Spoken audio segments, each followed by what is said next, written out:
Yo, what's up, people? Thank you for clicking on this video and being a very, very valuable viewer. I super duper appreciate it. We're going to be doing a full card predictions for the Derek Lewis versus Nascimento card from a prediction standpoint and from a betting perspective as well. Also, before I get into the video, I just quickly want to thank everyone who's been subscribing to the channel, everyone who leaves likes, comments, even the haters too is all love, and all the likes, all the comments, and all the nice things that you guys have been saying. If you do enjoy this content, please make sure to like, sub, and if you're feeling extra generous, leave me a comment. And also special shout out to everyone who's a part of the Money team. So without further ado, let's get right into it. So first fight of the night, when this thing loads, we have Tabatha Ricci versus Tecia Pennington, who's formerly Tecia Torres. Now, my first instinct was, let me get on Tabatha Ricci here in this spot because she's been more active. Tecia Torres, she's been off the game for 2 years. She's been pregnant, so there might be a little bit of ring rust there. And this is what makes the fight tricky, in my opinion, to predict, because I think we could come into a possibility where we see Tecia Pennington here looking a shell of herself, maybe not as fast, not as athletic, her timing's off, etc. But if we get Tecia Pennington from 2 years ago, I believe she has a very, very good chance of winning this matchup, because I do believe she is the better striker. She's more fluid on the feet. She's got a taekwondo-based style of striking. She's going to be much faster, nice footwork, etc. And for Tabatha Ricci to win this fight, I believe she has to get takedowns, clinch on Tecia Pennington, but I think that's going to be very, very tricky to do. Tecia Pennington, she survived against Mackenzie Dern, who's a very, very high-level BJJ grappler, and she's not really shown a massive deficiency in the grappling realm. So this is very, very tricky from a picks and betting standpoint. Probably one you want to keep an eye on for live betting. I'm going to pick Tabatha Ricci here. Very low confidence because she's just been more active. But if we get Tecia Pennington from 2 years ago, I do believe that this could be a very, very tricky fight for Ricci. I think the overs, the over 2.5 rounds are probably the safer bets here. So next fight, we have Jared Gooden versus Kevin Jousset. Now, Kevin Jousset, his style reminds me of Dan Hooker. It turns out, even though he's a Frenchman, he actually fights out the same camp as all those guys, that crop of guys, Adesanya, Hooker, Kai Kara France, etc. Jared Gooden, he's more of a boxer here. He's got a very hands low down style of boxing. You know, he doesn't really have his guard up. He's more of a head movement type of guy who uses reflexes to defend shots. Now, I think this fight's going to be quite competitive here.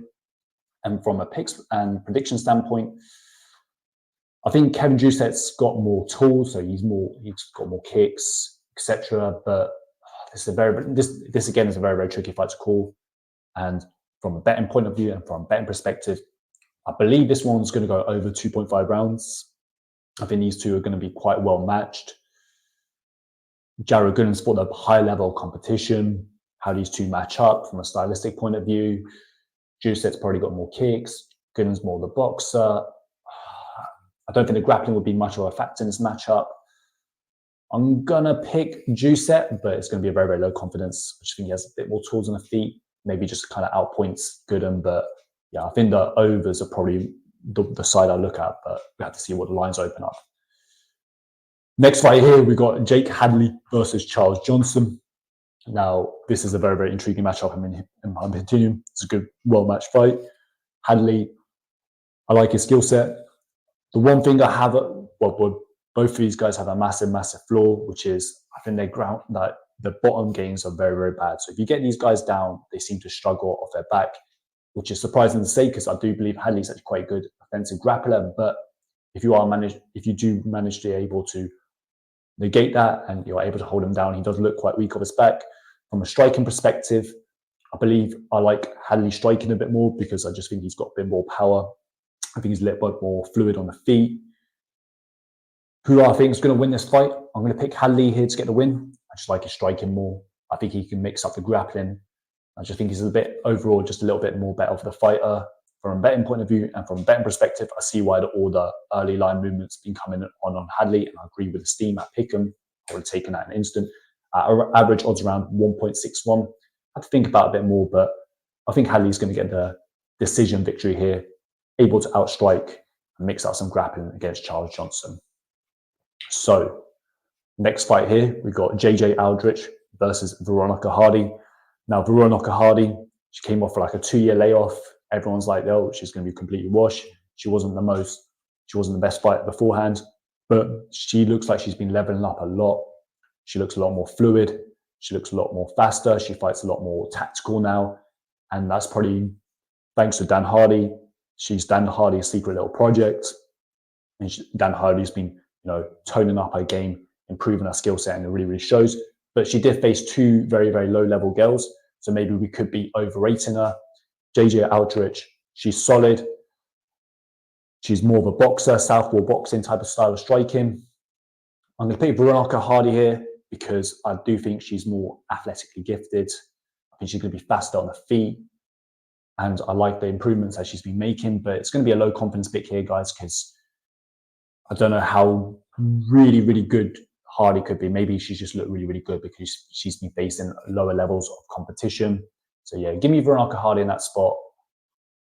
From a betting point of view and from a betting perspective, I know there's some sharp people on JJ Aldrich, and I don't blame them. I can see why. And I think all the early line movements that's been coming on Hardy has been justified there. So yeah, Veronica Hardy in that spot, low confidence. So next fight we had here, we got Walters versus Billy Goff.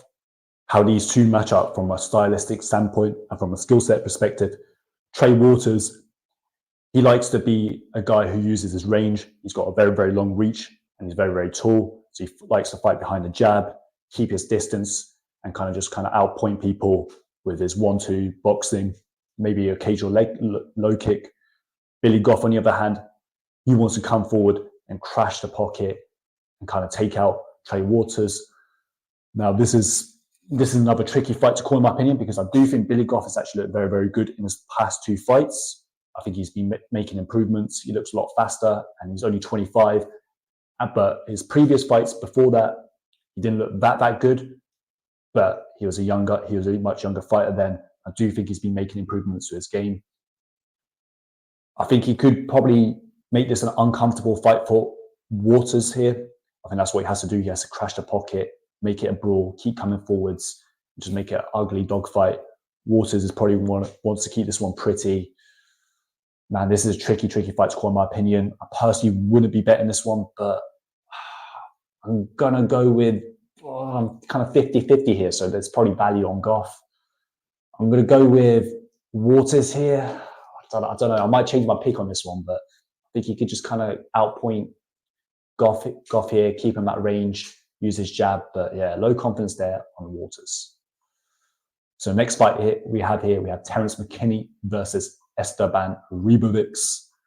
Now, my first instinct here was, cool. Let me bet against Terrance McKinney. We know his flaws. He's very, very athletic, fast, powerful, good grappling in round 1. But you get him outside of round 1, and he does seem to kind of mentally collapse and kind of quits on himself.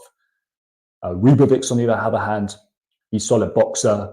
He's probably going to want to keep this on the feet, just kind of outpoint McKinney. But how these two match up from a stylistic point of view and from a skill set perspective, I think McKinney probably has a good chance of actually finishing. I don't know finish, but I think he could have a lot of success in round 1 against Ribovics. He's very, very fast, very, very powerful. And also, I think he does have a big grappling advantage here. Ribovics was completely dominated by Cam Whaler-Kirk in round 1. In some previous fights, his grappling doesn't look very, very good.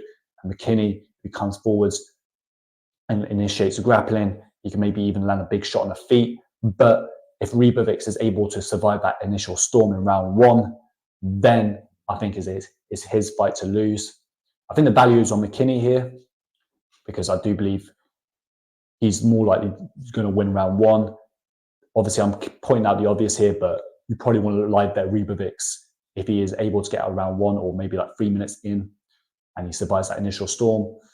This is another tricky fight to call. I'm going to pick McKinney here because I think the value is on him. But if this fight goes outside of round 1, then I do believe Ribovics probably has a very, very good chance of winning this fight. So next fight we have Chase Hooper versus Slava Borshchev. We've got a striker, first grappler matchup here. Even with the Russian flag, you would think, hey, Borshchev's a grappler. No, he's a devastating kickboxer, predominantly a boxing style of striking, and he's very, very dangerous on the feet. So, and Hoop, on the other hand, he wants to come forwards, initiate the grappling, and try and get Borshchev down and maybe like submit him. Now, my first instinct was, let me get on Hooper, but I don't really like the way how Hooper just crashes into the pocket, leaves himself open, and he's just kind of asking for a knockout, really. I can definitely see Slava Borshchev sniping Hooper. But if Hooper is able to get Borshchev down, Borshchev doesn't have the best of ground games. It looks like he's been improving a bit, but he's been taken down loads of times in previous fights. Of course, guys like Mike Davis and Mark Diakese are much better grapplers, much stronger offensive wrestlers. I'm going to pick Slava Borshchev here in the spot because I just think he's going to be able to. And I also think, sorry to interrupt, guys, but I also think the physicality might play a bit of a factor here. I think Slava's a bit more physically imposing. He's got that old man strength. I'm going to pick Slava here to get the win. I think he's going to get a knockout. I think he's going to be able to snipe Chase Hooper, crashing into the pocket, and he's going to end up getting a win.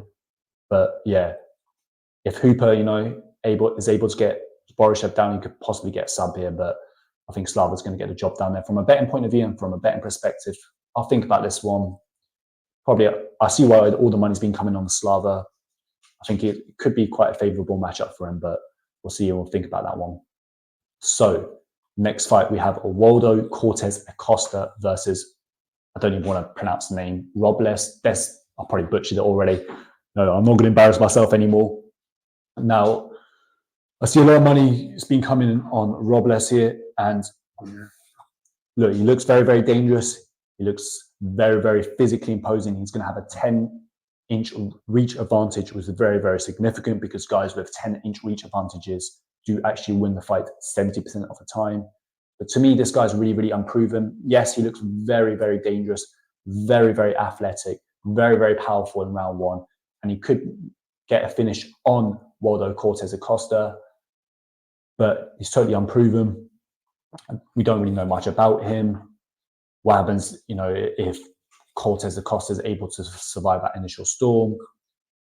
And in this fight against Kuta Malamba, he was getting pushed up against the fence. Of course, that fight was back in 2022. So he's a very, very athletic, big guy. He's probably making a lot of improvements to his game, but he looked a little bit lost when he was getting pushed up against the fence. And the referee kind of saved him in that spot because the referee negated the grappling. Robelis kind of looked confused, but referee was like, look, we need to separate. Waldo Cortes-Acosta, on the other hand, he's a solid boxing style of heavyweight. I'm going to pick Waldo Cortes-Acosta here because there's more footage of him. He's fought at high-level competition. I think he might have a cardio advantage, but there's a lot of unknowns with his matchup here. I think it's a pretty tricky fight to call and predict because of those unknowns. I'm going to pick Waldo Cortes-Acosta here.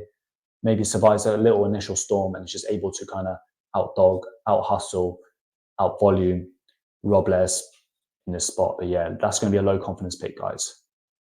So next fight we have here, we've got Rebecki versus Carlos Diego Ferreira, a.k.a. CDF. First thing I have to get off the bat is that CDF is 39. I do think he's declining. Obviously, his BJJ is very, very solid. Decent striker as well. And grappling is usually the last thing to go. So even like older guys, they can still win fights with grappling. I like this Rebecki guy though, man. I really do. I think he's got very, very solid hardware. I think he's a good fighter, good striking, good grappling as well. And I just think overall, he's built perfectly for MMA. Like, I love his hardware. Now, how these two match up from a stylistic standpoint and from a point of view, I think Rebecki's going to win this fight.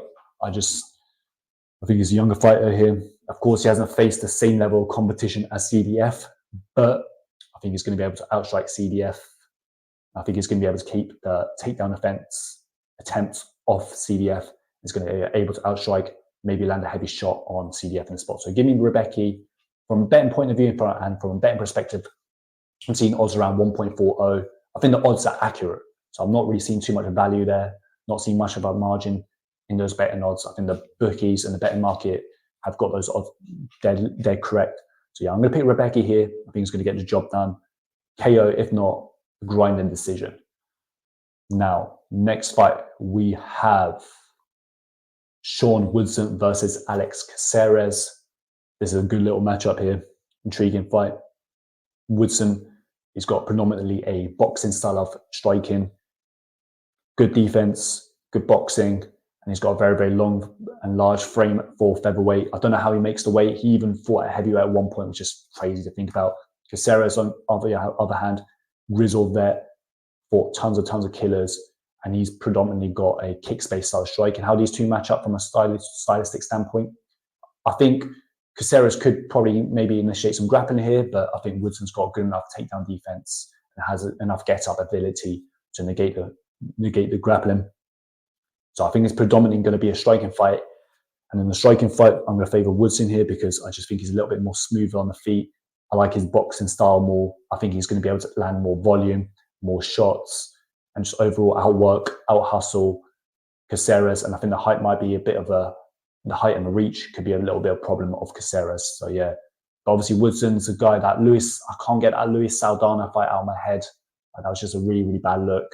But puts out two solid performances against Woodson and Bazooka. And overall, I do believe his boxing is going to get the job done here, probably by decision.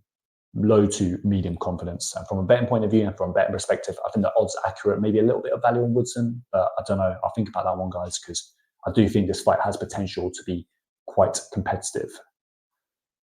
So next fight we have here, we've got Alonzo Menifield versus Carlos Ulberg. Now, Carlos Ulberg, very, very good kickboxer. He's mainly a kickboxer. Alonzo Menifield, he's very, very powerful on the feet.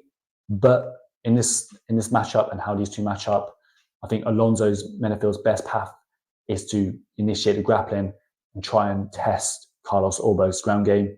It's a little bit of an unknown. We don't know too much about Carlos Ulberg's defensive grappling, but his offensive grappling looked decent. He took down Darren Jung and Fabio Charant, but those are lower level grapplers, so it's a little bit of an unknown. On the feet, I have to favour Ulberg. I just think he gets these guys into a false sense of security on the feet. They're thinking, yeah, this guy's not too dangerous, and he's able to find that kill shot. And I think Alonzo Menifield could possibly get knocked out trying to close the distance on Ulberg. And yeah, from my picks and from a betting prediction, I'm seeing odds around 1.50 for Carlos Ulberg. I think the odds are accurate. I don't see much value or margin in those odds. I think this fight could be tricky because we don't know too much about Ulberg's ground game. Of course, Alonzo is a guy who's not known for having the best gas tank, but either is Ulberg. So if Ulberg, puts a big storm and Alonzo is able to survive that, then we could see issues in round 2, round 3. So yeah, give me Ulberg in the spot, medium confidence, probably by round 1 knockout. I just see Alonzo crash in the pocket and get sniped. So next fight we have here, we got Joaquin and Buckley versus Ruziboev. Now, first thing I have to get on the bat is that Ruziboev is actually moving down from 185 down to 170 for this matchup. So that's something to consider, guys. He looked very, very big in his last 2 performances at middleweight. You're thinking, yeah, that's a middleweight. So I don't know how much of a weight cut and how much of a toll that's going to take. So just keep that in mind. Maybe you want to wait till weigh-ins if you're making a bet. How these two match up from a stylistic point of view, and from a skill set perspective. I think Buckley's a very, very solid fighter. I like the improvements he's been making. He's very, very athletic, and he shows some good fight IQ. I think he studies his opponents. He mixes up the striking, mixes up the grappling, and I think you could probably mix up the grappling here against Ruziboev. Of course, Ruziboev is a guy who's got a lot of round 1 subs and he gets finishes from bottom, but I think if Buckley does get Ruziboev down, I think he'll be able to negate those. And from a striking standpoint, I think Ruziboev looks pretty dangerous in the feet, but this guy's a little bit of an unknown to me as well, because we've only really seen him finish guys in round 1, round 2. So who knows how good his cardio is. On the feet, I think Ruziboev probably has the advantage for the first couple minutes, but the further the fight goes on, I favour Buckley striking. But I think Ruziboev's height might be issue for Buckley. Buckley's a guy who actually does miss a lot of his shots. It looks good for the judges, right? Because he's coming forward, he's being active, he's winning these athletic hooks. But I think the height difference might play a factor here. And I think Buckley might struggle to land some heavy shots and some heavy hooks. So that could be a little bit tricky. I'm going to pick Buckley here because he's fought the high level competition. He's more proven. This is his natural weight class. I like the improvements he's been making. I think Ruziboev has potential to have draw vibes, and he's a little bit of an unknown. So give me Buckley in a spot, decision, low to medium confidence. And from a betting point of view and from a betting perspective, I really, really wanted to go into this fight and bet big on Buckley, but I just can't deal with the unknowns. And I think the height might play a factor. So yeah, I'll think about that one from a betting point of view. So main event of the evening, we got Derek Lewis, aka the Black Beast, fan favorite, super entertaining guy in the cage sometimes, apart from that Francis Ngannou fight. And he's very, very insane of course, on camera and interviews. And we've got Rodrigo Nascimento. Now, Black Beast, he's for the high level competition. He's very, very powerful. And he's surprisingly athletic for a big heavyweight. How these two match up from a stylistic point of view and from a skill set perspective, I think Nascimento is going to want to come forward, put the pressure on Black Beast, kind of make it an uncomfortable fight, land some volume. He is 8 years younger, so obviously heavyweights, they could fight for longer. Black Beast, he still looks solid in the last couple of performances, but that's something to keep in mind. You kind of worry like one of these days, maybe just comes in looking completely washed. He's also a guy who probably has motivation problems. He always jokes about how he doesn't really like training. And he can, if things get uncomfortable for him, he's not afraid to quit and will. So that's something to keep in mind. But I think Black Beast probably finds a big shot on Nascimento. I think the physicality might play a big factor in the matchup. I think it might be a bit of a struggle for Nascimento to make Black Beast kind of respect him in the cage. So I think Black Beast, he's going to find a kill shot when Nascimento comes in. And yeah, I think it's probably going to be a round 1, round 2 knockout. But Black Beast, he's a guy who, he's very, very hard to trust, and he's a favourite at the moment. Well, I see why all the early money has been coming in on him. I respect the action. I think I pick him. That's a decent bet. But yeah, give me Black Beast here in this spot, low to medium confidence by knockout. So that's the end of the presentation. Thank you very, very much for tuning in. I super duper appreciate it. If you enjoyed the video, please like and sub for more content like this. I'm going to be producing more content on the UFC. I'll have a line movement video, and I'll probably have a best bets video as well. So yeah, thanks once again. Yeah, I really, really appreciate it, guys.